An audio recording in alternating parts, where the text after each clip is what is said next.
Hi hello friends, welcome back to our favourite channel NCERTs in Telugu. Friends, నా పేరు Sai.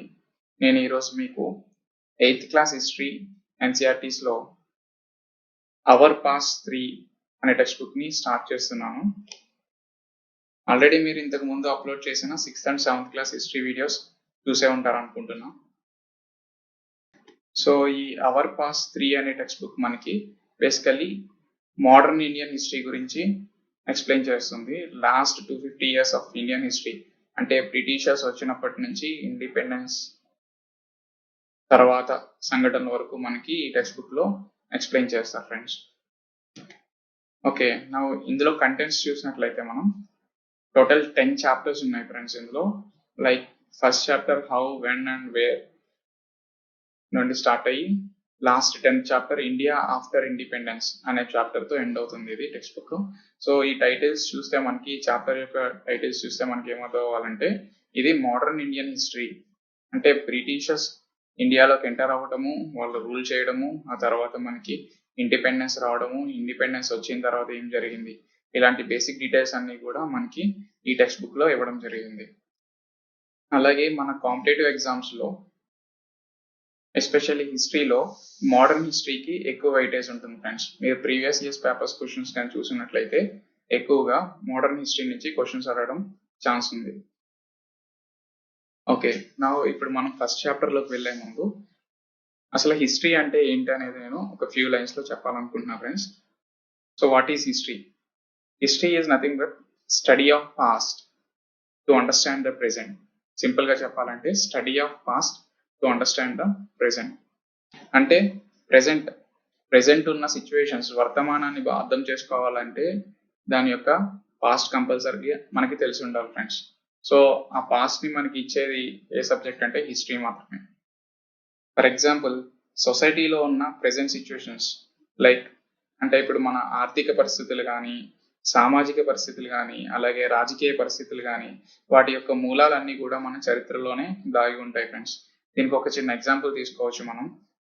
Present ఉన్న political setup like democracy అనేది తీసుకున్నట్లయితే ఇండియాలో అసలు ఇప్పుడున్న డెమోక్రసీ ఎలా వచ్చింది, అది రావడానికి కారణాలు ఏంటి, ఇవన్నీ తెలుసుకోవాలంటే మనం కంపల్సరీ హిస్టరీ సబ్జెక్ట్ ని తెలుసుకోవాల్సిందే ఫ్రెండ్స్. సో ఈ విధంగా మనం హిస్టరీని డిఫైన్ చేయొచ్చు friends. Okay, now let us go into the first chapter. దాని పేరు హౌ, వెన్ అండ్ వేర్. ఎలా, ఎప్పుడు మరియు ఎక్కడ. ఫ్రెండ్స్, బేసికల్లీ మన లైఫ్ లో గతంలో జరిగిన ఇన్సిడెంట్ ఎవరికైనా ఎక్స్ప్లెయిన్ చేయాలన్నా, నెరేట్ చేయాలన్నా మనం ఏం చేస్తాం? ఫస్ట్ అది ఎలా జరిగింది, ఎక్కడ జరిగింది, ఎప్పుడు జరిగింది, ఇవన్నీ తీసుకుని వాళ్ళకి నెరేట్ చేస్తాం. అలాగే మన హిస్టరీ సబ్జెక్ట్ లో కూడా. సో ఫస్ట్ హిస్టరీ కన్స్ట్రక్ట్ చేసే వాళ్ళని ఏమంటారు ఫ్రెండ్స్? చరిత్రకారుల్ని హిస్టోరియన్స్ అంటారు. హిస్టోరియన్స్ ఎప్పుడు హిస్టరీ కన్స్ట్రక్ట్ చేయాలన్నా basically they will try to collect all these details. అంటే ఒక సంఘటన జరిగింది, ఒక ముఖ్యమైన సంఘటన జరిగింది గతంలో అంటే అది ఎప్పుడు జరిగింది, ఎలా జరిగింది, ఎక్కడ జరిగింది అనేది వాళ్ళు రికార్డ్ చేసి మనకి హిస్టరీ అనే దాన్ని కన్స్ట్రక్ట్ చేయడం అనేది జరుగుతుంది ఫ్రెండ్స్. అయితే ఇప్పుడు ఈ చాప్టర్ యొక్క థీమ్ ఏంటంటే, హిస్టోరియన్స్ అంటే చరిత్రకారులు హిస్టరీని కన్స్ట్రక్ట్ చేసేటప్పుడు ఏ ఏ పారామీటర్స్ ని కన్సిడర్ చేసేవారు, అంటే వేటిని ఆధారంగా చేసుకునే వాళ్ళు హిస్టరీ అనేది రాయడం జరిగేది, ఏ ఫ్యాక్టర్స్ ని కన్సిడర్ చేసుకునే వాళ్ళు ఈ హిస్టరీని రికార్డ్ చేసేవారు అనేది ఈ చాప్టర్ లో మనం చదువుతాం ఫ్రెండ్స్. అంటే కాలానుసారంగా, అంటే టైం మారుతున్న కొద్దీ వాళ్ళ యొక్క ప్రయారిటీస్ కూడా మారుతూ ఉండడం జరుగుతుంది friends. And for example, Indian historians ఉన్నారంటే వాళ్ళకి కొన్ని విషయాలు ఇంపార్టెంట్ అనిపించవచ్చు. అలాగే బ్రిటిష్ హిస్టోరియన్స్ ఉన్నారంటే వాళ్ళకి వేరొక విషయాలు ఇంపార్టెంట్ అనిపించవచ్చు. సో ఎవరి వ్యూ వాళ్ళకు ఉంటుంది కాబట్టి హిస్టరీ అనేది కూడా వాళ్ళు రికార్డ్ చేసేటప్పుడు, ఐ మీన్ కన్స్ట్రక్ట్ చేసేటప్పుడు వాళ్ళు తీసుకున్న ఫ్యాక్టర్స్ బట్టి హిస్టరీ అనేది కూడా మారుతూ ఉంటుంది. అది మీరు గుర్తుపెట్టుకోవాలి ఫ్రెండ్స్. సో ఇప్పుడు ఆ పారామీటర్స్ ఏంటి, అవి ఎలా మారుతూ వస్తున్నాయి, ఎందుకు మారుతున్నాయి అనేది ఈ చాప్టర్ లో ఎక్స్ప్లెయిన్ చేయడం జరిగింది ఫ్రెండ్స్.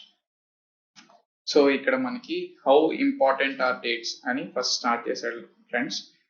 అంటే డేట్స్ ఎంతవరకు ఇంపార్టెంట్ హిస్టోరియన్స్ కి అనేది ఈ topic friends. There was a time when historians were fascinated with dates. అంటే ఒకనొక టైంలో ఈ హిస్టోరియన్స్ అందరూ కూడా డేట్స్ మీద చాలా ఇంట్రెస్ట్ చూపించేవారు. అండ్ అలాగే చాలా డిబేట్స్ కూడా జరిగేవి ఫ్రెండ్స్. అంటే ఒక రాజు ఎప్పుడు పరిపాలన చేయడం స్టార్ట్ చేశాడు, అలాగే ఎప్పుడు యుద్ధం చేశాడు, ఇలాంటివన్నీ కూడా వాళ్ళు రికార్డ్ చేయడానికి డేట్స్ మీద ఎక్కువ ఇంట్రెస్ట్ చూపించేవారు. సో దీని మూలంగా ఏమైంది, ఈ డేట్స్ యొక్క ఇంపార్టెన్స్ ఎక్కువయ్యేసరికి history was nothing but history became synonymous with dates. అంటే జనరల్ గా అందరికి ఒక కామన్ అండర్స్టాండింగ్ లో ఉండేది ఏంటంటే హిస్టరీ అంటే ఇట్స్ ఆల్ అబౌట్ డేట్స్. అంటే ఆ తేదీలను గుర్తుపెట్టుకోవాలి, లేకపోతే ఆ తేదీలు అంటేనే అంటే డేట్స్ అంటేనే హిస్టరీ, ఇంకా హిస్టరీ అంటేనే డేట్స్ అన్న కన్సెప్షన్ ఉండేది. అంటే ఆ భావన ఉండేది ఒకప్పుడు హిస్టరీ అంటే. బట్ ఇది ఎంతవరకు ట్రూ అనేది ఇక్కడ మనల్ని క్వశ్చన్ చేస్తున్నారు ఫ్రెండ్స్. అయితే next, so is really history is all about memorising dates. అంటే హిస్టరీ అంటేనే ఓన్లీ డేట్స్ గుర్తుపెట్టుకోవడం ఒకేనా, అంతేనా, ఇంకేమైనా ఉన్నది అనేది నెక్స్ట్ పారాగ్రాఫ్ ఎక్స్ప్లెయిన్ చేస్తున్నారు friends. History is certainly about changes that అక్కర్ over time. History అనేది ఖచ్చితంగా ఒకనొక టైం నుండి జరిగే మార్పుల గురించి కూడా మనకి ఎక్స్ప్లెయిన్ చేస్తూ ఉంటుంది friends. It is about finding out how things were in the past and how things have change. అంటే మన హిస్టరీలో ఏం తెలుసుకుంటాం ఫ్రెండ్స్, ఒకప్పుడు ఉన్న పరిస్థితులు ఎలా ఉన్నాయి అండ్ అవి తర్వాత అవి ఎలా మారుతూ వచ్చాయి అనేది మనకి హిస్టరీ ద్వారా తెలుస్తుంది friends. So as soon as we compare the past with the present we refer to time. ఎప్పుడైతే మనం ప్రెసెంట్ ఉన్న సిచ్యువేషన్ ని పాస్ట్ కంపేర్ చేయాలంటే we must use time period. So దానికి ఒక రిఫరెన్స్ అనేది మనం దేని ద్వారా ఇస్తాము, డేట్స్ టైం ద్వారా ఇస్తాము. ఆ టైం మెన్షన్ చేయడమే డేట్స్ మెన్షన్ చేయడం, కానీ ఫలానా ఇయర్ లో ఈ ఈవెంట్ జరిగింది అనడం, లేకపోతే ఇంకా పర్టికులర్ గా చెప్పాలంటే ఫలానా రోజున ఈ ఈవెంట్ జరిగింది అనడము, ఇవన్నీ కూడా మనకి హిస్టరీలో చెప్పబడుతుంది ఫ్రెండ్స్. జనరల్ గా మనం మన చుట్టూ ఉన్న ప్రపంచంలో ఎన్నో విషయాలు చూస్తూ ఉంటాం, గమనిస్తూ ఉంటాం. బట్ వాటిని ఎప్పుడైనా మనం అసలు అవి ఎందుకు వచ్చినాయి, ఎలా వచ్చాయని తెలుసుకోవాలని క్యూరియాసిటీ ఉన్నప్పుడు మనం అడిగే క్వశ్చన్స్ అన్ని కూడా హిస్టారికల్ క్వశ్చన్స్ ఫ్రెండ్స్. దీని గురించి కొన్ని ఎగ్జాంపుల్స్ ఇక్కడ ఇచ్చాడు ఫ్రెండ్స్. అవి ఏంటంటే ఫర్ ఎగ్జాంపుల్ రోడ్ సైడ్ ఎప్పుడైనా టీ స్టాల్ దగ్గర మనం వెళ్తూ ఉంటుంటే చూసి ఈ టీ అనేది ఎందుకు అసలు ఇండియాలోకి ఎలా వచ్చింది అని ఆలోచించినట్లయితే దాని గురించి మనం హిస్టరీ తెలుసుకోవాల్సి వస్తుంది. అలాగే ఈ రైల్వేస్ ఎప్పుడన్నా చూసినట్లయితే మనం ట్రైన్లో వెళ్తున్నప్పుడు అబ్జర్వ్ చేస్తే ఒక రైల్వే ట్రాక్స్ చూస్తే అసలు ఫస్ట్ రైల్వే ట్రాక్ ఎలా వచ్చింది ఇండియాలోకి, ఒకప్పుడు ఈ రైల్వే ట్రాక్ లేనప్పుడు పీపుల్ అనేవారు దూర ప్రాంతాలకు ఎలా వెళ్ళేవారు, ఇవన్నీ క్వశ్చన్స్ వచ్చినాయి అంటే వాటికి ఆన్సర్స్ కావాలంటే మనకి హిస్టరీ అనే సబ్జెక్ట్ ని తెలుసుకోవాలి. అలాగే న్యూస్ పేపర్ చదువుతున్నప్పుడు కూడా మనం ఇప్పుడు న్యూస్ పేపర్ అంటే ఇప్పుడు రకరకాల న్యూస్ పేపర్స్ వచ్చేసినాయి ఇంత. అలాగే న్యూస్ పేపర్ కూడా, సో న్యూస్ పేపర్ రాకముందు అసలు ఇన్ఫర్మేషన్ అనేది జనాలకి ఎలాగా ట్రాన్స్ఫర్ అయ్యేది, ప్రజలకి ఎలా తెలిసేది అనేది కూడా మనకి historical question friends. So all such historical questions refer us back to the notions of time. అంటే జనరల్లీ హిస్టారికల్ క్వశ్చన్స్ వచ్చినప్పుడల్లా మనం దేనికి రిఫర్ చేస్తాం, ఇది వరకు జరిగిన సంఘటనలు తెలుసుకోవడానికి ట్రై చేస్తాం. బట్ ఈ టైం అనేది time does not have to be always precisely dated in terms of particular year are a month. So ఈ టైం అనేది మనం ఖచ్చితంగా చెప్పడానికి అంటూ కుదరదు ఫ్రెండ్స్. ఎందుకంటే ఫర్ ఎగ్జాంపుల్ మనకి బ్రిటిషర్స్ ఇండియాకి రావడం అంటూ జరిగింది. సో ఖచ్చితంగా బ్రిటిషర్స్ ఈ రోజున వచ్చారు అని చెప్పడానికి మనకి కుదరకపోవచ్చు. ఎందుకంటే అప్రాక్సిమేట్ గా ఆ ఇయర్స్ మనం చెప్పగలం, కానీ ఆ ఇయర్ లో, ఆ మంత్ లో, ఆ టైంలో వచ్చారు, ఆ డేట్ లో వచ్చారు అనేవి చెప్పడం మనకి అంత పాసిబుల్ కాదు ఫ్రెండ్స్. సో అదే ఇక్కడ చెప్తున్నాడు, we cannot fix one single date on which British rule was established or the national movement started or changes took place within the country and society. So all these things happened over a stretch of time. అంటే ఇవి మనకి ఒక్కసారి జరిగినవి కాదు, over a period of టైంలో ఇవి రావడము జరగడం అనేది మనకి తెలుస్తుంది friends. So why do we continue associate history with string of dates. అంటే మనం ఇంత పర్టికులర్ గా డేట్స్ అనేది మనం చెప్పడం కుదరదు, లేకపోతే ఓవర్ గ్రాడ్యువల్ గా జరిగిన ఈవెంట్స్ ఉన్నప్పుడు మనం స్టిల్ హిస్టరీని ఒక స్ట్రింగ్ ఆఫ్ డేట్స్ కి ఎందుకు అసోసియేట్ చేస్తున్నాం అంటే, ఫర్ ఎగ్జాంపుల్ ఇంకా డేట్స్ అనేవి హిస్టరీలో ఎందుకు ఇంపార్టెన్స్ ఇస్తున్నాము, హిస్టరీలో డేట్స్ కి ఎందుకు ఇంకా ఇంపార్టెన్స్ ఇస్తున్నాము అనేది క్వశ్చన్ రేస్ చేశారు ఫ్రెండ్స్ ఇక్కడ. ఎందుకంటే అది this association as a reason because ఎందుకంటే ఒకప్పుడు జరిగిన హిస్టరీలో బ్యాటిల్స్ అండ్ బిగ్ ఈవెంట్స్ అనేవి జరిగేవి. లైక్ మీరు పానీపట్ యుద్ధం కానీ అలాగే 1857 రివోల్ట్ కానీ ఇలాంటి హిస్టారికల్ ఈవెంట్స్లో మనం వాటికి డేట్స్ కానీ లేకపోతే ఇయర్స్ కానీ మనం అసోసియేట్ చేసే మనం ఆ ఈవెంట్స్ని చెప్తాం ఫ్రెండ్స్.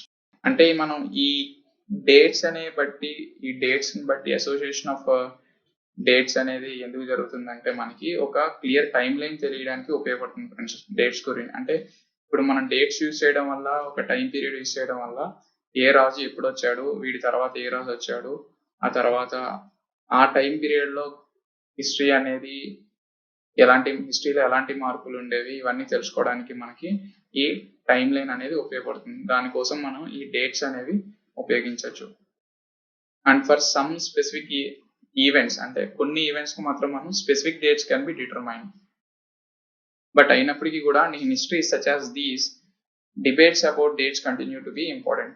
బట్ ఇప్పటికీ కూడా వీటి గురించి ఈ డేట్స్ మీద ఇంకా డిబేట్స్ జరుగుతూనే ఉన్నాయి ఫ్రెండ్స్. ఫర్ ఎగ్జాంపుల్ ఇక్కడ ఒకటి ఇవ్వచ్చు మనం ఎలా అంటే, సో ఈ డిబేట్స్ ఎలా అంటే మనకి ఆంధ్ర శాతవాహనస్ యొక్క హిస్టరీ తీసుకున్నట్లయితే వాళ్ళ ఆరిజిన్ ఏంటి అంటే ఒక్కొక్క హిస్టోరియన్ ఒక్కొక్క ఆరిజిన్ ఇచ్చాడు. కొంతమంది మహారాష్ట్ర అని ఇచ్చారు, కొంతమంది తెలంగాణ అని ఇచ్చారు, కొంతమంది ఆంధ్ర రీజన్ సంబంధించిన వాళ్ళని ఇచ్చారు.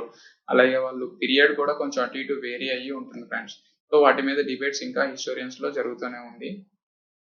అండ్ ఇంకో ఎగ్జాంపుల్ కూడా ఇవ్వచ్చు ఫ్రెండ్స్ మనం ఎలా అంటే జాగ్రఫికల్ ఇండికేషన్. ఫర్ ఎగ్జాంపుల్ ఇప్పుడు బెంగాల్ అండ్ ఒడిశా స్టేట్స్ మధ్య ఈ రసగుల్లా అనే దానికోసం జియోగ్రఫికల్ ఇండికేషన్ కోసం గొడవ అనేది జరుగుతుంది. అది దేని మీద బేస్ చేసుకుంటుంది, వాళ్ళ హిస్టరీ మీద బేస్ చేసుకుని అంటే ఏది ముందు ఆ ప్రాసెస్ ని కనిపెట్టారు అనే దాన్ని బేస్ చేసుకుని వాళ్ళకి జిఏ ట్యాగ్ అనేది వస్తుంది.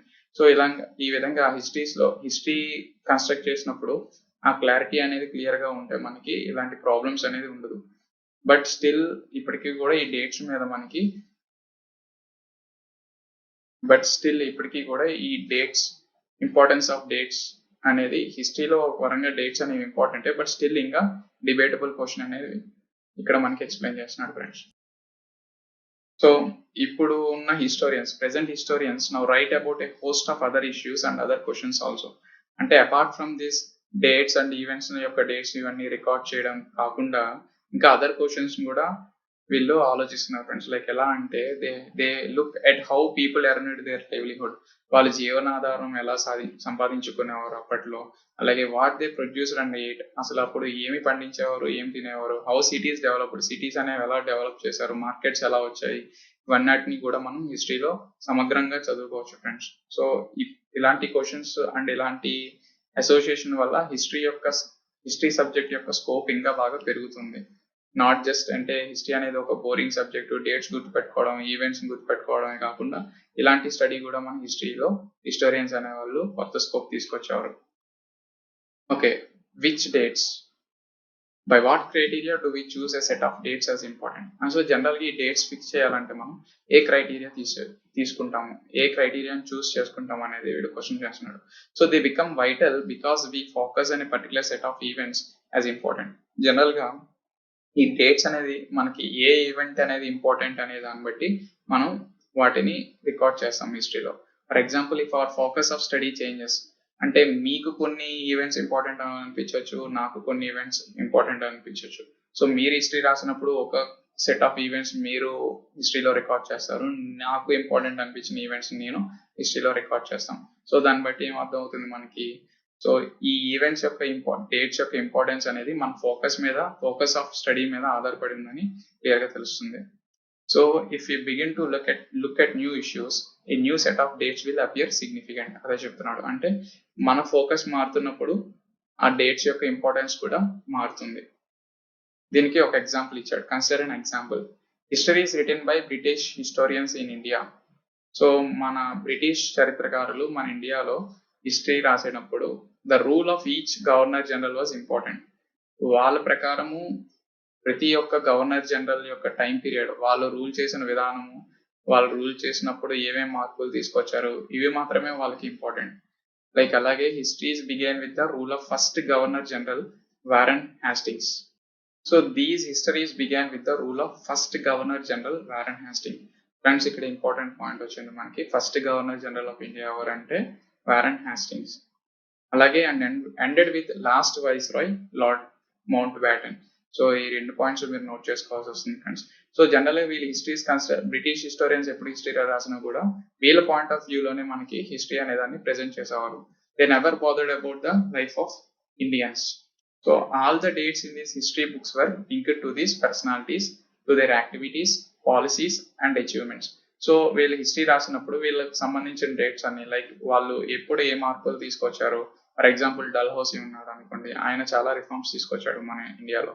సో ఆయన తీసుకున్న రిఫార్మ్స్ గురించి వాటికి సంబంధించిన డేట్స్ అన్ని కూడా వీళ్ళు మెన్షన్ చేసేవారు హిస్టరీ రాసేటప్పుడు.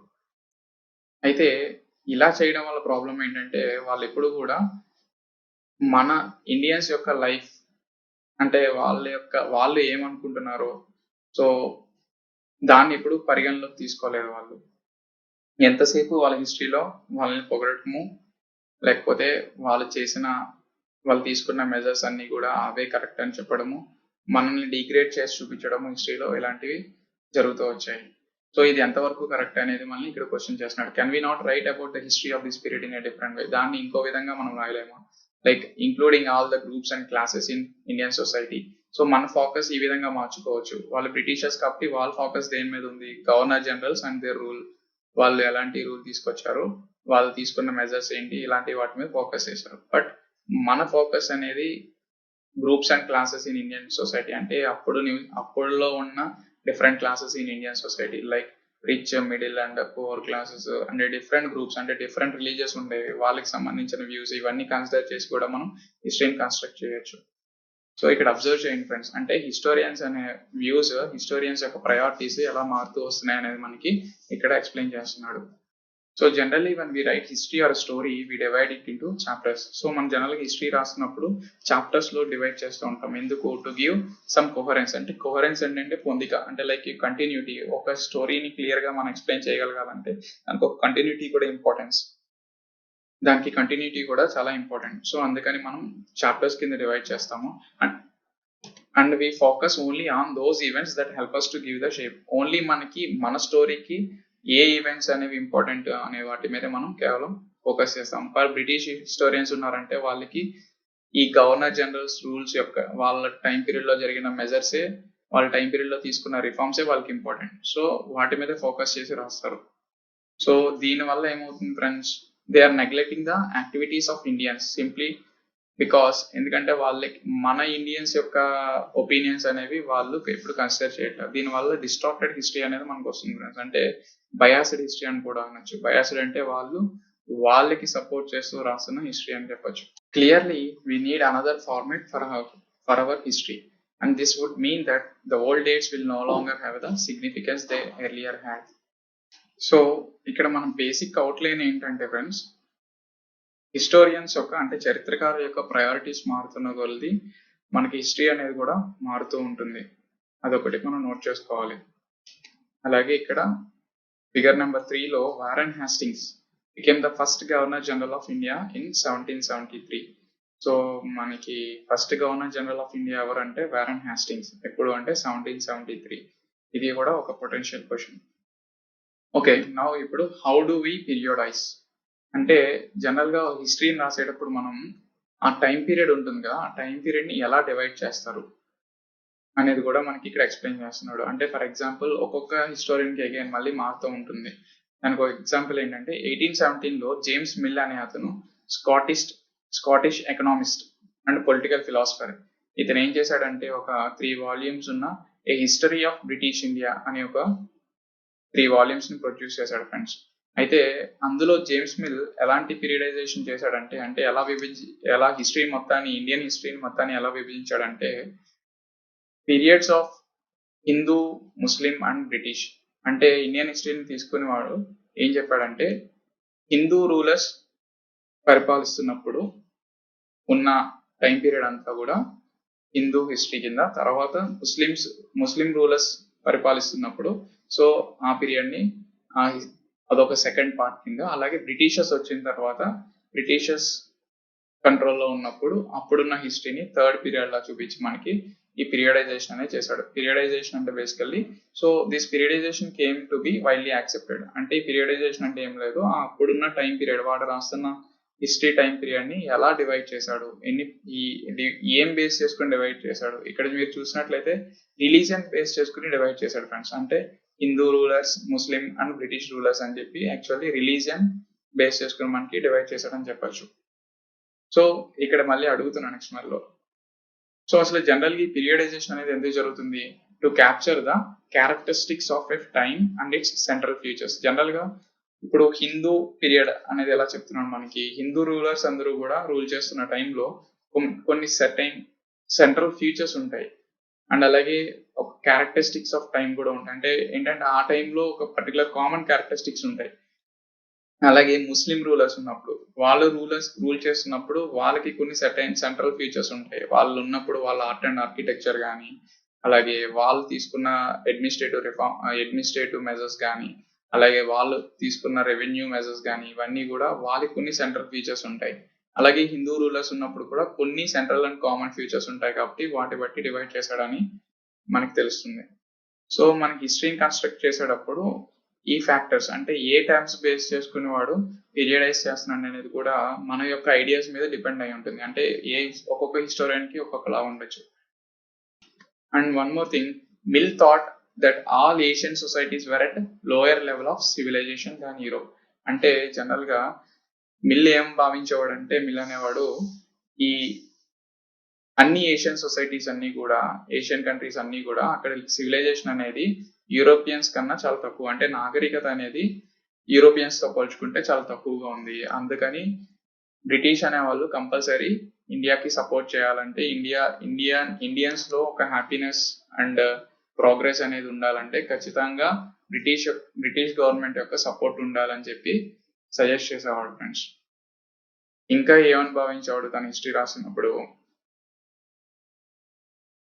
Before British came to India, Hindu and Muslim despots ruled the country. అంటే డెస్పాట్స్ అంటే నిరంకుశ పాలకులు. లైక్ బ్రిటిషర్స్ రాకముందు ఇండియా మొత్తం Hindu and Muslim rulers rule చేసేవారని చెప్తున్నాడు. బట్ వాళ్ళు రూల్ చేస్తున్నప్పుడు చాలా లో లెవెల్లో ఇండియా ఉండేది. అంటే రిలీజియస్ ఇంటాలరెన్స్ అంటే మతపరమైన అసహనాలు కానీ, అలాగే క్యాస్ట్ టబు అంటే జనరల్ గా ఫ్రెండ్స్ ఇక్కడ టబు అంటే రిస్ట్రిక్షన్స్. అంటే ఏదైనా ఒక సిస్టమ్ లో రిస్ట్రిక్షన్స్ ఉంటే ఆ రిస్ట్రిక్షన్స్ ని టాబూస్ అంటాం. సో క్యాస్ట్ టాబూస్ అంటాం. అలాగే క్యాస్ట్ సిస్టమ్ లో ఉన్న రెస్ట్రిక్షన్స్ కూడా, అలాగే సూపర్స్టిషియస్ ప్రాక్టీసెస్ అంటే మూఢనమ్మకాలు, ఇవన్నీ కూడా ఇండియాలో బాగా ఎక్కువ ఉండేవి. దీనివల్ల ఏంటంటే చాలా డిగ్రేడెడ్ లైఫ్ అనేది ఇండియన్స్ అనే వాళ్ళు ఫేస్ చేసేవారు. So British rule could civilise India. So British rule రావడంతో ఇండియన్స్ కి నాగరికత అనేది వస్తుంది అని చెప్పి మిల్ అనేవాడు భావించేవాడు ఫ్రెండ్స్. సో ఈ ఐడియాలజీ ఉన్న హిస్టోరియన్ తన హిస్టరీ రాస్తే ఎలా ఉంటుంది? సో తన ఐడియాస్ బేసికల్లీ ఇందులో రిఫ్లెక్ట్ అవుతూ ఉంటాయి మనకి. సో హిస్టరీ అంతా కూడా బ్రిటిష్ రూల్ కి సపోర్ట్ చేస్తూ ఇండియన్స్ ఎందుకు పనికిరారని ఇట్లానే వాడు హిస్టరీ మొత్తం కన్స్ట్రక్ట్ చేస్తాడు. కానీ ఇది ఎంతవరకు సమంజసం? అంటే can such a conception be accepted today? ఇప్పుడు అది ఆ కన్సెప్షన్ ని మనం ఇప్పుడే యాక్సెప్ట్ చేయగలమా? అది ఎంతవరకు కరెక్ట్ అనేది చూస్తే డెఫినెట్ గా మనం యాక్సెప్ట్ చేయలేము దాన్ని. సో అందుకని మళ్ళీ హిస్టరీ అనేది మారుతుంది. ఇక్కడ కూడా బేసిక్ అవుట్లైన్ అదే, హిస్టోరియన్స్ యొక్క వ్యూస్ అండ్ వాళ్ళ ప్రయారిటీస్ బట్టి వాళ్ళు కేటగరైజ్ చేయడం, అంటే వాళ్ళు పీరియడైజ్ చేయడం బట్టి, అలాగే వాళ్ళు ఇచ్చిన ఫోకస్ ప్రయారిటీని బట్టి హిస్టరీ అనేది కూడా మారుతూ ఉంటుందని చెప్తున్నాడు. So British classification of history అనేది మనం పక్కన పెడితే, హిస్టోరియన్స్ జనరల్ గా ఇండియన్ హిస్టరీని ఎలా డివైడ్ చేశారంటే ancient, medieval and modern periods కింద డివైడ్ చేశారు. బట్ ఈ పీరియడైజేషన్ అంటే ఈ డివిజన్ కూడా మనకి జనరల్ గా ప్రాబ్లమ్స్ ఉన్నాయి. అవేంటి అంటే it is a periodisation that is borrowed from the west. General గా ఈ మోడర్న్ అనే కాన్సెప్ట్ మనకి వెస్టర్న్ కంట్రీస్ నుంచి వచ్చింది ఫ్రెండ్స్. జనరల్ గా మోడర్నిటీ ఆర్ మోడర్న్ పీరియడ్ అనేది ఏంటంటే, ఎప్పుడైతే వెస్టర్న్ కంట్రీస్ అంటే పాశ్చాత్య దేశాల్లో ఇండస్ట్రియల్ రెవల్యూషన్ స్టార్ట్ అయ్యిందో అప్పుడు వాళ్ళకి కొత్త ఫోర్సెస్ అనేవి వచ్చినాయి వాళ్ళ సొసైటీలో. లైక్ సైన్స్ అంటే సైంటిఫిక్ అండర్స్టాండింగ్ పెరగడము, ప్రతిదానికి రీజన్ ఉండడము, అండ్ అలాగే డెమోక్రసీ అంటే రూల్ బై పీపుల్ అనేది రావడము, లిబర్టీ ఇవ్వడము, ఈక్వాలిటీ, ఇవన్నీ కూడా మోడర్నిటీ యొక్క ఫ్యూచర్స్ ఫ్రెండ్స్. ఇది కూడా మీరు గుర్తుపెట్టుకోవాల్సిన పాయింట్. సో ఆ పీరియడ్ బేస్ చేసుకుని మనకి హిస్టోరియన్స్ అనే వాళ్ళు మన ఇండియన్ హిస్టరీని డివైడ్ చేశారు. అంటే ఎప్పుడైతే బ్రిటిషర్స్ మన ఇండియాకి వచ్చారో సో అది మోడర్న్ పీరియడ్ గా కన్సిడర్ చేశారు. అంటే వాళ్ళు వచ్చిన తర్వాతే మనకి ఈ ఫ్యాక్టర్స్ అన్ని మన ఇండియాలో వచ్చినాయి. ఏం ఫ్యాక్టర్స్? సైంటిఫిక్ అండర్స్టాండింగ్, రీజనింగ్, అలాగే డెమోక్రసీ అనేది రావడము, ఈక్వాలిటీ అనేది ఇవ్వడము అని చెప్పి భావించి హిస్టోరియన్స్ ఇలా డివైడ్ చేశారు. బట్ ఇది కూడా ఎంతవరకు కరెక్ట్ అనేది మనకు క్లియర్ గా అర్థమవుతుంది. జనరల్ గా మెడివల్ పీరియడ్ అంటే ఏంటి? మోడర్న్ కన్నా ముందు ఉన్న పీరియడ్, అంటే బ్రిటిషర్స్ రాకముందు జరిగిన పీరియడ్ ని మెడివల్ పీరియడ్ అని చెప్తున్నాం. బట్ నిజంగా బ్రిటిషర్స్ వచ్చిన తర్వాత మన ఇండియాని హిస్టరీని మోడర్న్ హిస్టరీ అని చదివినట్లయితే వాళ్ళు వచ్చిన తర్వాత ఎంతవరకు మనకి లిబర్టీ వచ్చింది, ఎంతవరకు మనకి ఫ్రీడమ్ వచ్చింది, ఎంతవరకు మనకి ఈక్వాలిటీ వచ్చింది. వాళ్ళు రూల్ చేస్తున్నప్పుడు కూడా మనకి we did not have equality, freedom or liberty. So ఈ విధంగా కూడా మనకి, అలాగే వాళ్ళు ఉన్నప్పుడు కూడా ఎకనామిక్ గ్రోత్ అండ్ ప్రోగ్రెస్ కూడా మన ఇండియాలో ఏమీ లేదని అందరికీ బాగా తెలుసు. బట్ స్టిల్ మన ఈ క్లాసిఫికేషన్ కూడా ఎంతవరకు కరెక్ట్ అనేది మనం ఒకసారి ఆలోచించవచ్చు. Many historians therefore refer to this period as colonial period. అంటే బ్రిటిషర్స్ రూల్ చేసిన పీరియడ్ ని ఏమని అనేవారు అంటే కొలోనియల్ పీరియడ్ అంటారు ఫ్రెండ్స్. కొలోనియల్ అంటే జనరల్ గా కాలనీస్ అనే వర్డ్ నుంచి వచ్చింది. జనరల్ గా బ్రిటిషర్స్ కానీ వెస్టర్న్ కంట్రీస్ అప్పట్లో ఉన్న సుప్రీం కంట్రీస్ ఏం చేసేవంటే వేరే కంట్రీస్ ని ఆక్యుపై చేసినప్పుడు వాటిని కాలనీస్ గా పిలిచేవారు. అంటే బ్రిటిష్ కి కొన్ని కాలనీస్ ఉండేవి, ఫ్రెంచ్ కి కొన్ని కాలనీస్ ఉండేవి. సో వాళ్ళు రూల్ చేస్తున్నప్పుడు ఆ పీరియడ్ ని కొలోనియల్ పీరియడ్ అంటారు. అంటే ఫర్ ఎగ్జాంపుల్ ఇండియాలో బ్రిటిష్ రూల్ చేస్తున్న పీరియడ్ ని కొలోనియల్ పీరియడ్ అంటాం. సో వాట్ ఈస్ కొలోనియల్ అని ఇక్కడ మనకి నెక్స్ట్ పారాలో చెప్తున్నాడు. In this book we will read about the way the British came to conquer the country and establish their rule, subjugating local nawabs and rajas.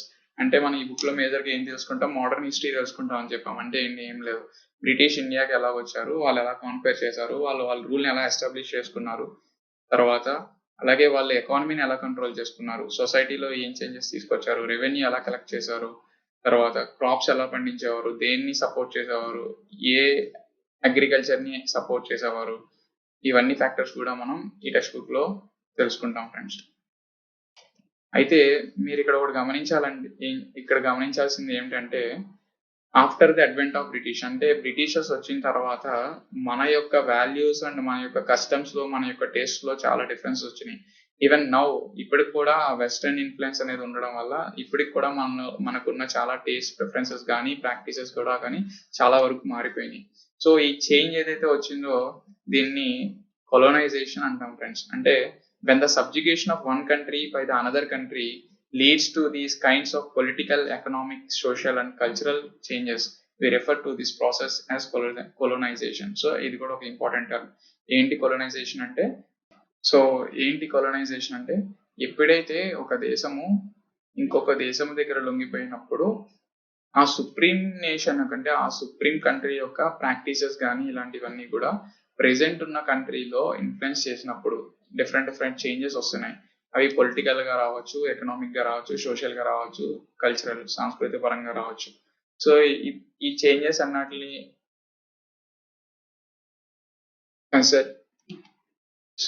ఈ changes రావడాన్ని, ఈ process ని ఏమంటారంటే కొలోనైజేషన్ అంటారు. However, you will find that all classes and groups did not experience these changes in the same way. So కానీ మీరు ఇంకోటి కూడా ఫైండ్ చేయొచ్చు ఏంటంటే ఈ కొలోనైజేషన్ అన్నాడు కదా, అంటే ఏవైతే ఈ చేంజెస్ వచ్చినాయో అన్ని గ్రూప్స్ కి, అన్ని క్లాసెస్ కి ఒకలాగే ఎక్స్పీరియన్స్ అవ్వలేదు ఇండియాలో. అందుకని this book is called our past in the plural గా యూజ్ చేస్తున్నాడు. అందుకని ఈ బుక్ ని అవర్ పాస్ అంటున్నాడు. అవర్ పాస్ అంటే మన డిఫరెంట్ పాస్, అంటే different people experience the changes, అంటే ఈ చేంజెస్ ని డిఫరెంట్ వేస్ లో ఎక్స్పీరియన్స్ అయ్యారు. రిచ్ ఒకలా ఎక్స్పీరియన్స్ అయ్యారు, పూర్ ఒకలా ఎక్స్పీరియన్స్ అయ్యారు, పూర్ ఎక్కువ సఫర్ అయ్యారు, రిచ్ బాగా బెనిఫిట్ అయ్యారు ఈ కొలోనైజేషన్ ప్రాసెస్ లో. సో దాన్ని బట్టి మనకి డిఫరెంట్ పాస్ అనేది ఉంది మన హిస్టరీలో. Okay, now how do we know అంటే what sources do historians use in writing. General గా హిస్టోరియన్స్ హిస్టరీ రాసేటప్పుడు ఏ సోర్సెస్ కన్సిడర్ చేసుకుని హిస్టరీ అనే దాన్ని కన్స్ట్రక్ట్ చేస్తారు. ఫర్ ఎగ్జాంపుల్ మన last 250 years of Indian history, modern history record చేసినప్పుడు ఎలాంటి సోర్సెస్ ని వాళ్ళు కన్సిడర్ చేసేవారు చరిత్రకారులు.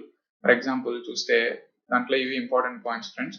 అడ్మినిస్ట్రేషన్ ప్రొడ్యూసెస్ రికార్డ్స్, అంటే బ్రిటిష్ అడ్మినిస్ట్రేషన్ బాగా బలంగా నమ్మేది ఏంటంటే ఒకప్పుడు act of writing was very important for them. అంటే యాక్ట్ ఆఫ్ రైటింగ్ అంటే మనకి జనరల్ గా వాళ్ళు ఇచ్చే ప్రతి ఇన్స్ట్రక్షన్ కానీ, వాళ్ళు తీసుకునే ప్రతి ప్లాన్ కానీ, పాలసీ డిసిషన్ కానీ, అగ్రిమెంట్ కానీ, ఇన్వెస్టిగేషన్ కానీ ఇవన్నీ కూడా క్లియర్ గా రాసి పెట్టి ఉంచాలి. అలాగే ఈ రాసిని కూడా అన్ని పర్టికులర్ గా స్టోర్ చేయాలి కూడా. సో ఈ రైటింగ్ హ్యాబిట్ అనేది, యాక్ట్ ఆఫ్ రైటింగ్ హ్యాబిట్ అనేది బ్రిటిషర్స్ మన ఇండియాలో ఇంట్రడ్యూస్ చేశారని చెప్పుకోవచ్చు. అలాగే వారు చాలా స్ట్రిక్ట్ గా ఫాలో అయ్యేవారు. సో దీని వల్ల ఏంటంటే మనకి this conviction produced and administrative culture of memos, notings and reports. So this conviction produced and administrative culture of memos, notings and reports. So general గా మన ఇండియాలో ఈ కల్చర్ అంటే రిపోర్ట్స్ తయారు చేయడము, వాటిని మెమోస్ రాయడము, ఇవన్నీ కల్చర్ వచ్చిందంటే మనకి బ్రిటిషర్స్ నుంచి వచ్చిందని చెప్పుకోవచ్చు ఫ్రెండ్స్. అయితే ఈ అడ్మినిస్ట్రేషన్ ప్రొడ్యూస్ చేసిన రికార్డ్స్ ని యూస్ చేసుకుని హిస్టోరియన్స్ హిస్టరీ రాసేవాళ్ళు. సో జనరల్ గా మనకి ఏం తెలుస్తుంది, ఈ అడ్మినిస్ట్రేషన్ యొక్క రికార్డ్స్ అంటే జనరల్ గా అన్ని బ్రిటిష్ కి సపోర్ట్ చేస్తూ ఉండేవి. So all important documents, so British produce చేసిన అడ్మినిస్ట్రేటివ్ రికార్డ్స్ అంటే కూడా అన్ని కూడా బ్రిటిష్ కి సపోర్ట్ చేస్తూనే ఉంటాయి డెఫినెట్ గా. సో వీళ్ళు వీటిని సోర్సెస్ గా తీసుకొని హిస్టరీ రాయడం వల్ల జనరల్ గా అది కూడా బయాస్డ్ హిస్టరీగానే ఉంటుంది friends. And also now British also felt that all important documents and letters need to be carefully preserved. So వీటిని కేర్ఫుల్ గా ప్రిజర్వ్ చేయడానికి ఇంపార్టెంట్ డాక్యుమెంట్స్ అన్ని కూడా సెపరేట్ రికార్డ్ రూమ్స్ అనేవి అటాచ్ చేసేవారు. రికార్డ్ రూమ్స్ అనేవి so all administrative institutions like village tahsildar office కానీ, collectorates కానీ, కమిషనర్స్ ఆఫీసెస్ కానీ, ప్రొవిన్షియల్ సెక్రటేరియట్స్ కానీ, లా కోర్ట్స్ కానీ సెపరేట్ గా వాటికి రికార్డ్ రూమ్స్ అనేవి ఉండేవి. వాటిలో వీళ్ళు ప్రొడ్యూస్ చేసిన అడ్మినిస్ట్రేటివ్ రికార్డ్స్ అంటే వీళ్ళు రాసిన ఆ యాక్ట్ ఆఫ్ రైటింగ్ వల్ల వీళ్ళకి రికార్డ్ చేసుకున్న ప్రతి డెసిషన్ కానీ, అగ్రిమెంట్ కానీ ఇలాంటివన్నీ కూడా రికార్డ్ చేసుకుని ఫలానా రోజున ఈ డెసిషన్ తీసుకున్నాము, దీని ఇంప్లిమెంటేషన్ చేసాము, ఇలాంటివన్నీ కూడా కేర్ఫుల్ గా ఈ డాక్యుమెంట్స్ అన్ని ప్రిజర్వ్ చేసేవారు ఫ్రెండ్స్. తర్వాత సో వీటిని స్టోర్ చేయడానికి సెపరేట్ గా రికార్డ్ రూమ్స్, అలాగే ఆర్చీవ్స్ అంటే ప్లేస్ వేర్ జనరలీ ఈ హిస్టారికల్ రికార్డ్స్ వర్ స్టోర్. సో నేషనల్ మ్యూజియంస్ కానీ ఇట్లాంటివి కన్స్ట్రక్ట్ చేసి అక్కడలో పొందుపరిచేవారు. ఇవన్నీ కూడా వాటిని సోర్సెస్ గా యూజ్ చేసుకుని హిస్టోరియన్స్ హిస్టరీ రాయడం అనేది జరిగేది. అలాగే ఈ యాక్ట్ ఆఫ్ రైటింగ్ అనేది ప్రింటింగ్ మీడియా రాకముందు ఎవరు రాసేవారంటే క్యాలిగ్రాఫిస్ అంటే వాళ్ళు ఏం చేస్తారంటే generally they are specialized in art of beautiful writing. వాళ్ళు చాలా నీట్ గా రికార్డ్స్ అన్ని అఫీషియల్ గా అంటే ఇప్పుడు మన టెక్స్ట్ బుక్ ఎలా ప్రింట్ చేస్తే ఎలా ఉందో సేమ్ అలాగే అదే ఫాంట్స్, డిఫరెంట్ ఫాంట్స్ తో అఫీషియల్ రైటింగ్స్ అనేవి కేర్ఫుల్ గా రాసి సో అఫీషియల్ డాక్యుమెంట్స్ అనేవి తయారు చేసి వాళ్ళు స్టోర్ చేసేవారు friends. But after the spread of printing multiple copies of these records were printed as proceedings of each government department. So printing అనేది వన్స్ ఇండియాలో ఎంటర్ అయిన తర్వాత ఈ డాక్యుమెంట్స్ అన్ని కూడా ప్రింట్ చేయడము, అలాగే డిఫరెంట్ అడ్మినిస్ట్రేటివ్ ఆఫీసెస్ కి కానీ స్ప్రెడ్ చేయడము ఇలాంటివి జరిగేవి. సో దీంట్లో భాగంగానే మనకి కింద national archives of India came up in the 1920s అనేది ఒకటి చూపిస్తున్నాడు. సో ఇక్కడ కింద ఫిగర్ నెంబర్ 4 లో the national archives of India came up in 1920s. న్యూఢిల్లీలో నేషనల్ ఆర్చీవ్స్ ఆఫ్ ఇండియా అనేది ఒక బిల్డింగ్ ఉండేది. అందులో ఇలాంటివన్నీ కూడా స్టోర్ చేసేవారు. అందులో ఇలాంటి అఫీషియల్ డాక్యుమెంట్స్ అన్ని కూడా స్టోర్ చేసేవారు. ఇంకా వేటిని సోర్సెస్ గా కన్సిడర్ చేసేవారు అంటే సర్వేస్ బికమ్ ఇంపార్టెంట్. సో ఒకటి మనం చెప్పుకున్నది హిస్టోరియన్స్ ఫస్ట్ అఫీషియల్ రికార్డ్స్ ని తీసుకునేవారు. సో బ్రిటిషర్స్ ఇంకోటి బాగా నమ్మేవారు ఏంటంటే ఏదైనా కంట్రీని బాగా ఎఫెక్టివ్ గా రూల్ చేయాలంటే, సో బ్రిటిషర్స్ ఇంకొకటి బాగా ఏం నమ్మేవారు అంటే ఏదైనా కంట్రీని ఎఫెక్టివ్ గా రూల్ చేయాలంటే ఫస్ట్ దాని గురించి మొత్తం క్లియర్ గా తెలుసుకోవాలనుకునేవారు. సో దానికోసం వీళ్ళు ఏం చేసేవారు, సర్వేస్ కండక్ట్ చేసేవాళ్ళు. ఎలాంటి సర్వేస్, ఫర్ ఎగ్జాంపుల్ విలేజెస్ ఉన్నాయంటే రెవెన్యూ సర్వేస్ కండక్ట్ చేసేవారు. సో ఈ రెవెన్యూ సర్వేస్ వల్ల అక్కడ ల్యాండ్ ఎలా ఉండేది, topography to know the topography అంటే అక్కడున్న సాయిల్ క్వాలిటీ ఎలా ఉంటుంది, అక్కడున్న మొక్కలు ఎలాంటి మొక్కలు పెరుగుతాయి, అక్కడ ఎలాంటి ఫ్లోరా అండ్ ఫానా అంటే మొక్కలు, జంతువులు, ఫానా అంటే జంతువులు. సో అక్కడ ఉన్న యానిమల్స్ ఎలాంటివి, అలాగే అక్కడ లోకల్ హిస్టరీస్ ఏంటి, అక్కడ ఉన్న కల్చర్ ఏంటి, అక్కడ ఎలాంటి ప్రజలు నివసించేవారు, అండ్ అక్కడ క్రాపింగ్ ప్యాటర్న్ ఎలాంటి పంటలు పండుతాయి, ఇవన్నీ బాగా తెలుసుకోవడం వల్ల వాళ్ళకి అడ్వాంటేజ్ ఏంటి ఫ్రెండ్స్, వాళ్ళకి కావాల్సినట్టు వాళ్ళు రూల్ చేయొచ్చు. అంటే ఒక ప్లేస్ లో ఈ పంట బాగా పండుతుంది అనుకున్నప్పుడు ఆ ప్లేస్ లో వాటిని ఎంకరేజ్ చేయడము, లేకపోతే అవి ఎక్కువగా పండించడము, లేకపోతే వాళ్ళకి కావాల్సిన పంటలు అక్కడ ఎక్కువగా పండించుకోవడం, వాళ్ళకి కావాల్సిన సాయిల్ ఉంటే అక్కడ జనాలకి అవసరమైన పంటలు కాకుండా వాళ్ళకి కావాల్సిన పంటలు కూడా వాళ్ళు ఎక్కువ పండించుకోవడం, ఇలాంటివన్నీ చేసి ఇంకా బాగా జనరల్ గా చెప్పాలంటే బాగా రూల్ చేయడం అనే దానికంటే బాగా ఎక్స్ప్లోయిట్ చేయొచ్చు ఆ కంట్రీని, ఏదైతే వీళ్ళు ఆక్యుపై చేసిన కంట్రీని. దాని గురించి బాగా తెలుసుకుంటే ఫస్ట్, సో వాళ్ళకి అడ్మినిస్ట్రేషన్ అనేది చాలా ఈజీ అవుతుంది next. So surveys become important. అలాగే ఇంకా డిఫరెంట్ సర్వేస్ ఉండేవని చెప్తున్నాడు. ఏంటి? Botanical surveys, geological surveys. Botanical అంటే ఎక్స్క్లూజివ్ ఆన్ ప్లాంట్స్, జియోలాజికల్ అంటే exclusive on animals, and archaeological surveys అంటే ఫర్ ఎగ్జాంపుల్ పురాతన శాఖ వస్తువుల గురించి వాటిని తవ్వకాలు ఇవన్నీ జరిపేది ఆర్కియాలజికల్ డిపార్ట్మెంట్ కాబట్టి వాటికి సంబంధించిన service. And anthropological surveys and forest surveys. అంటే దీనివల్ల కొంచెం మంచి జరిగింది, అలాగే మంచి కన్నా చెడు ఎక్కువ జరిగిందని మనకి నెక్స్ట్ వచ్చే లెసన్స్ లో తెలుస్తూ ఉంటుంది ఫ్రెండ్స్. సో ఇంకొకటి ఏంటంటే సెన్సస్. ఈవెన్ సెన్సస్ అనేది వీళ్ళ బ్రిటిషర్స్ వచ్చిన తర్వాత మనకు స్టార్ట్ అయిందని తెలుసుకోవచ్చు. Census operations were held every 10 years. దీనివల్ల ఏంటంటే detailed records of number of people in all the provinces of India. వాళ్ళ యొక్క క్యాస్ట్ ఏంటి, రిలీజియన్స్ ఏంటి, ఆక్యుపేషన్ ఏంటి, ఇవన్నీ కూడా తెలుసుకునే వాళ్ళు అడ్వాంటేజ్ తీసుకునేవారు ఫ్రెండ్స్. అయితే ఇప్పుడు ఈ గవర్నమెంట్ తయారు చేయించిన సర్వేస్ ని యూజ్ చేసుకుని హిస్టోరియన్స్ హిస్టరీ రాయడం జరిగేది. సో ఆబ్వియస్గా ఇక్కడ కూడా మనకి ఏం తెలుస్తుంది, ఇది కూడా గవర్నమెంట్ సపోర్టెడ్ గానే ఉంటుంది, అంటే బ్రిటిష్ సపోర్టెడ్ గానే ఉంటుంది, ఇలాంటి ఫ్యాక్టర్స్ కూడా. సో ఇక్కడ బేసిక్ గా 2 ఫ్యాక్టర్స్ అనేవి చెప్పాడు. ఒకటి సర్వేస్, ఇంకోటి అఫీషియల్ రికార్డ్స్, గవర్నమెంట్ రిలీజ్ చేసిన అఫీషియల్ రికార్డ్స్. ఈ రెండింటిని యూజ్ చేసుకుని హిస్టోరియన్స్ అనేవాళ్ళు హిస్టరీని కన్స్ట్రక్ట్ చేసేవారు. సో బట్ ప్రాబ్లమ్స్ ఏంటి ఇందులో? What official records do not tell. చూస్తే జనరల్ గా ఈ అఫీషియల్ రికార్డ్స్ యూజ్ చేసి ఒక హిస్టరీ కన్స్ట్రక్ట్ చేస్తే ఏమవుతుంది, they tell us what the officials thought and what they were interested in and what they wished to preserve for posterity. అంటే basically records అన్ని కూడా అథారిటీస్ యొక్క ఇంట్రెస్ట్ మాత్రమే తెలుపుతుంది మనకి. So these records do not always help us understand what other people in the country felt. So మిగతా ప్రజలు యొక్క భావనలు, these records do not always help us understand what other people in the country felt and what లే behind there actions. అంటే general గా మనం official records లేకపోతే official surveys మీద డిపెండ్ అయితే మన ప్రాబ్లం ఏమవుతుందంటే, ఇండియాలో నివసిస్తున్న మిగతా ప్రజలు అంటే అపార్ట్ ఫ్రమ్ బ్రిటిషర్స్ కాకుండా ఇండియన్ పీపుల్ యొక్క ఫీలింగ్స్ మనం ఎప్పుడు అండర్స్టాండ్ చేసుకోలేము వీటి మీద డిపెండ్ అయ్యి ఉంటే. సో దానివల్ల హిస్టరీ అనేది కూడా వీళ్ళని నెగ్లెక్ట్ చేసి మనం హిస్టరీ రాయడం అనేది జరుగుతుంది.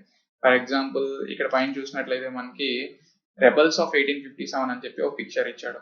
జనరల్ గా ఏంటి, సిపాయిల తిరుగుబాటు 1857 జరిగినప్పుడు అది మనందరికీ తెలిసింది ఏంటి, బ్రిటిషర్స్ యొక్క దుశ్చర్య అని మనందరికీ బాగా తెలిసిందే.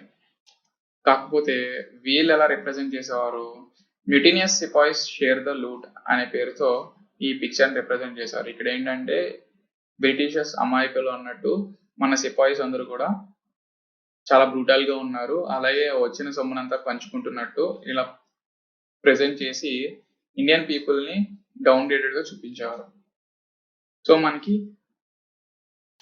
సో ఇప్పుడు మనం నారో మైండెడ్ హిస్టరీ కన్స్ట్రక్షన్ నుంచి బ్రాడ్ మైండెడ్ హిస్టరీ కన్స్ట్రక్షన్ రావాలంటే, అంటే ఇప్పుడు బ్రిటిషర్స్ యొక్క ఇంట్రెస్ట్ ని మాత్రమే కన్సిడర్ చేసుకుని హిస్టరీ కన్స్ట్రక్ట్ చేయడం కంటే అందరి యొక్క వ్యూస్ అండ్ అందరి యొక్క ఫీలింగ్స్ కన్సిడర్ చేయడం ఎలా, ఇప్పుడు మనకున్న సోర్సెస్ బట్టి.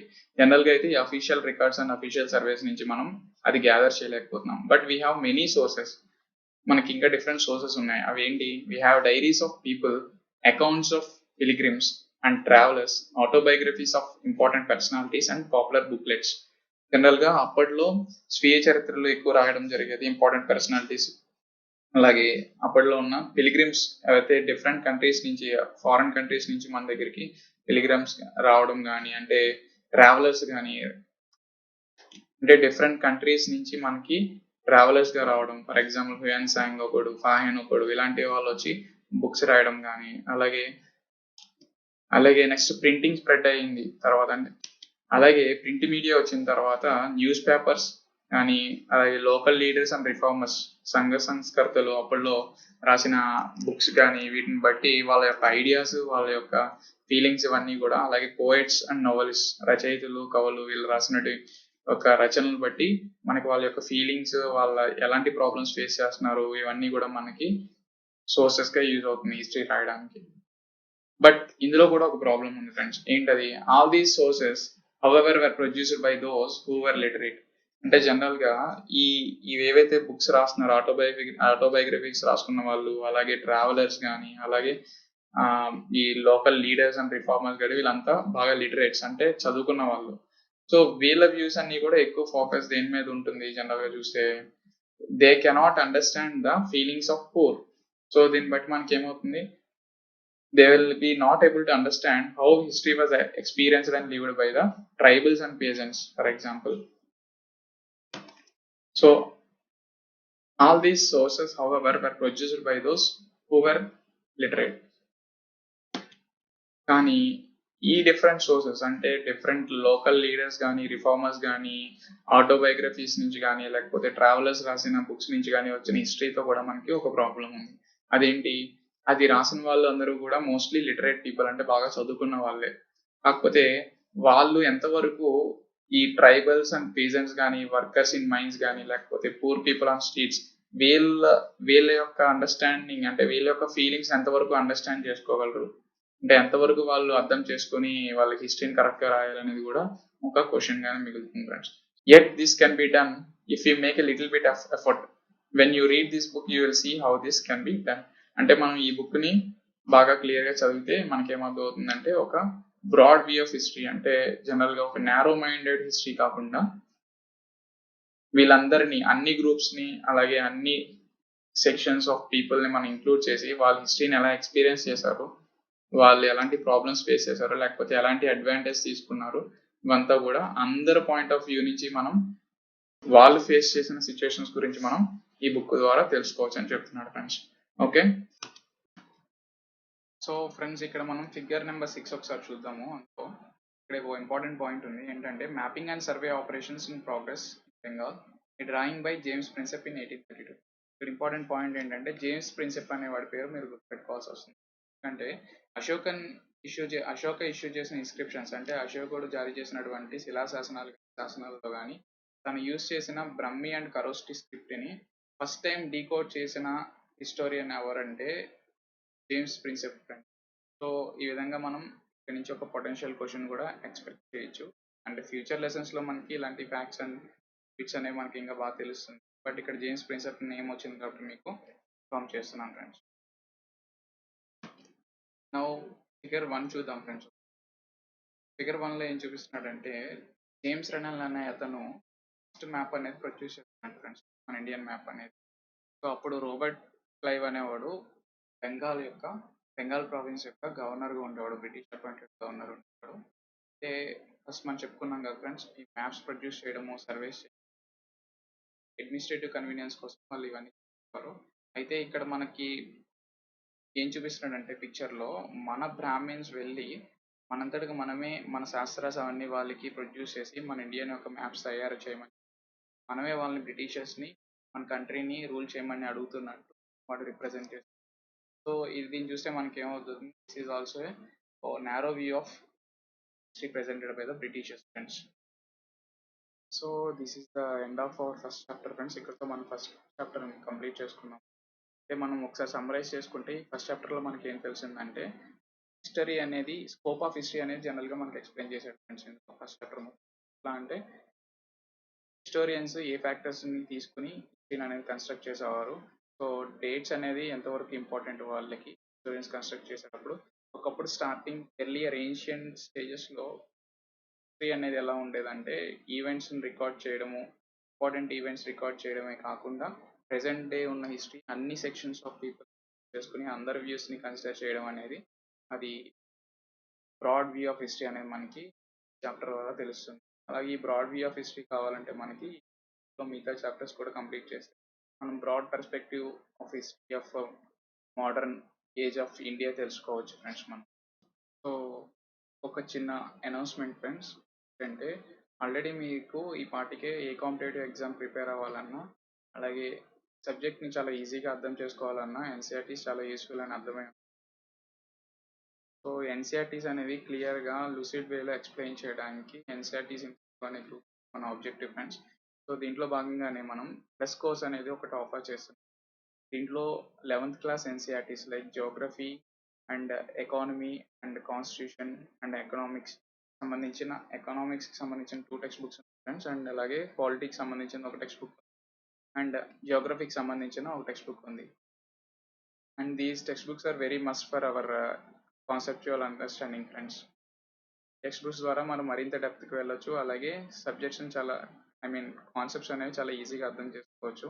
అండ్ ఇవి ఎక్స్ప్లెయిన్ చేయడానికి మిగతా మన కొలీగ్స్ ఉన్నారు.